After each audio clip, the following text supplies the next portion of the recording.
on the great passenger steamer due to depart New York for Buenos Aires at midnight. There was the usual last-minute bustle and commotion.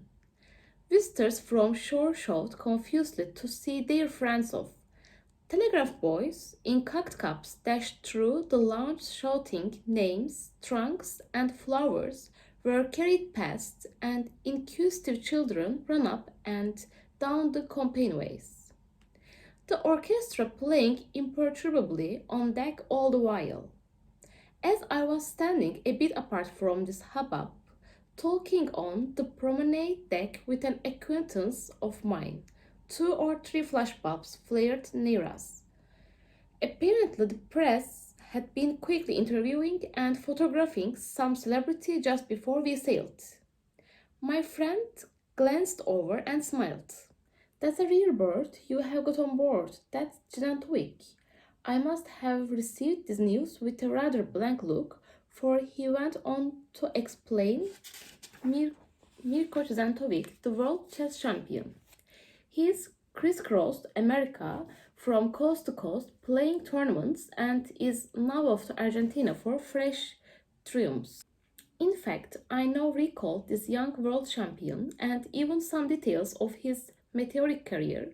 My friend, a more assiduous reader of newspapers than I, was able to add a number of anecdotes. About a year previously, Zweig had overnight entered the ranks of the greatest masters of the art of chess, such as Alekhine, Capablanca, Tartakover, Lasker, and Bogoljubov. Not since the appearance of the 7-year-old prodigy, Reshevsky at the New York chess tournament of 1922 had the penetration of a complete unknown into that circle of luminaries caused such a wide sensation. For Zweig's intellectual traits certainly did not seem to promote a dazzling career. It soon emerged that, chess champion or not, in private Zweig was unable to write a correctly spelled sentence in any language, and as one of his irritated peers gibed, his ignorance was just as absolute in every other area. Zweig's father, a penniless Yugoslavian Danube bargeman, had been killed in his tiny boat when it was crashed one night by a grain steamer in a remote area. The 12-year-old boy had then been taken in by the local parson out of pity. The good reverend coached him at home, doing his level best to make up for what the lumpish, taciturn, broad-browed boy was unable to learn at the village school. But the parson's efforts were in vain. The letters of the alphabet had been explained to the boy 100 times, yet still he stared at them as though he had never seen them before. No matter how simple the subject, his brain labored heavily but retained nothing. At the age of 14, he still counted on his fingers, and though he was now an adolescent, he could read books and newspapers only with great difficulty. Yet Mirko could not be called reluctant or willful. He obediently did what was asked, carried water, split wood, helped in the fields, cleaned the kitchen, and reliably finished any tasks he was given. But what irritated the good parson most about the awkward boy was his total apathy. He did nothing unless specifically told to, never asked a question, did not play with other boys, and undertook no activity that had not been explicitly assigned to him. Once Mirko had finished his course, he sat around listlessly indoors with the vacant look of sheep at pasture, taking not the slightest interest in what went on around him. While the parson, puffing on his long peasant pipe, played his usual 3 evening games of chess with the local constabulary, the lank-haired blond boy squatted silently beside them and gazed at the checkered board from beneath his heavy eyelids, seemingly somnolent and indifferent. One winter evening, while the 2 players were Engrossed in their daily game, the jingle of sleigh bells came from the village street, approaching with greater and greater speed. A peasant, his cap dusted with snow, stumbled in hurriedly. His old mother was dying, and he wanted the parson to hurry so that he would be in time to administer the last rites. The parson followed without hesitation. As he was leaving, the constable, who was still drinking his beer, lit a fresh pipe and was preparing to pull on his heavy top boots when he noticed that Mirko's gaze was riveted on the chessboard with the unfinished game. So, you want to play it out, do you? He said jokingly, completely convinced that the sleepy boy did not know how to move a single piece on the board correctly. The boy looked up shyly, then nodded and took the parson's chair. After 40 moves, the constable had been beaten, and he had to admit, through no careless error of his own. The second game ended no differently.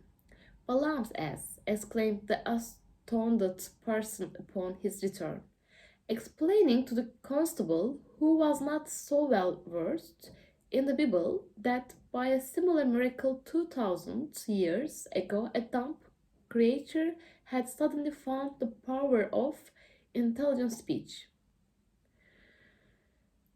In spite of the late hour, the parson could not refrain from challenging his simultator Famulus. Mirko beat him too with ease. He played doggedly, slowly, stolidly, without once lifting his broad forehead from the board. But he played with unassailable certainty. During the days to come, neither the constable nor the parson was able to win a game against him. The parson, who knew better than anyone how backward his pupil was in other respects, now became curious in earnest as to how far this one strange talent might withstand a more rigorous test.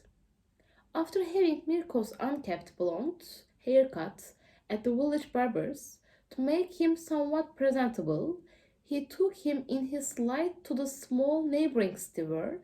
In a corner of the cafe in the main square, there were chess enthusiasts for whom he himself was no match.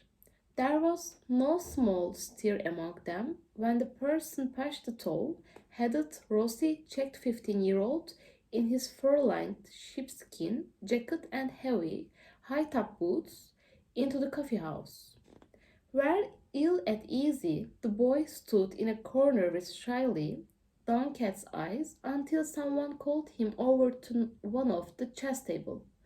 Mirko lost against his first opponent because he had never seen the Sicilian opening in the good parson's game.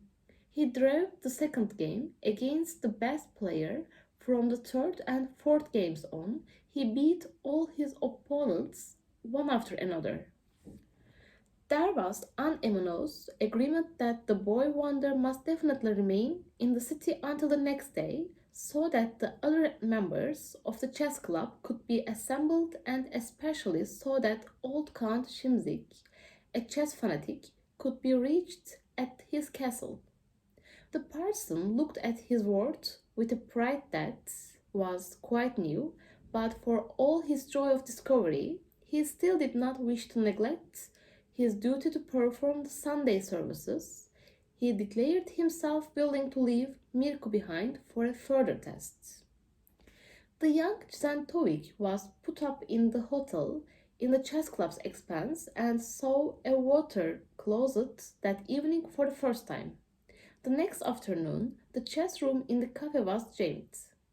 Mirko, sitting motionless in front of the board for 4 hours, defeated one player after another without uttering a word or even looking up.